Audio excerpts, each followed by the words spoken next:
আচ্ছা, মাছের ডিম দিয়ে তো অনেক রকম রেসিপি হয়, তো কখনো কি মাছের ডিমের পাতুরি করে খেয়েছেন? যদি না খেয়ে থাকেন, আমার এই রেসিপিটা দেখে কিন্তু বানিয়ে নিতে পারেন।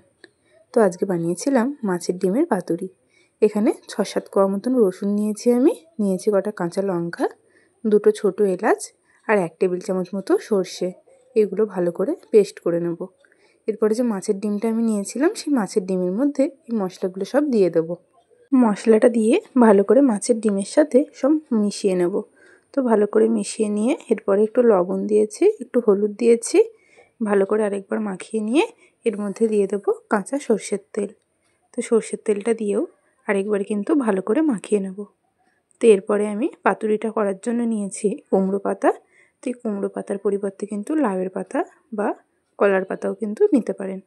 তো এরপরে যে মাছের ডিমের ব্যাটারটা আমি কুমড়ো পাতার উপরে দিয়ে দিয়েছি। এরপরে উপর থেকে একটু নারকেল কোড়া দিয়েছি আর দিয়েছি একটা চেরা কাঁচা লঙ্কা। এরপরে পাতাটা ভালো করে ভাঁজ করে একটা সুতোর সাহায্যে বেঁধে নেব। তো এরকমভাবে আমি সবগুলো করে নেব। আর একটা করে আমি দেখিয়ে দিচ্ছি।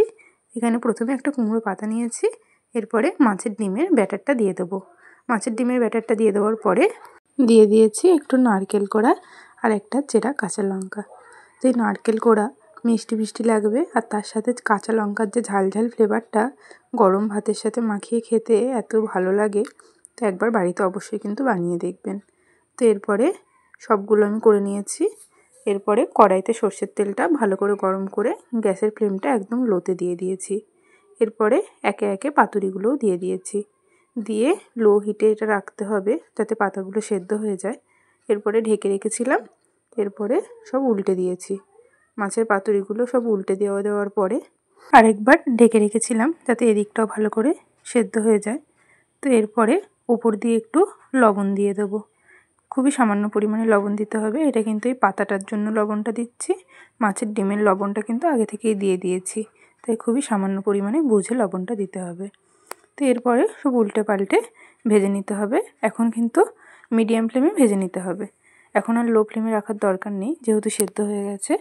তো উল্টে পাল্টে ভেজে নিয়ে নামিয়ে নিলেই কিন্তু রেডি হয়ে যাবে এই মাছের ডিমের পাতুরি।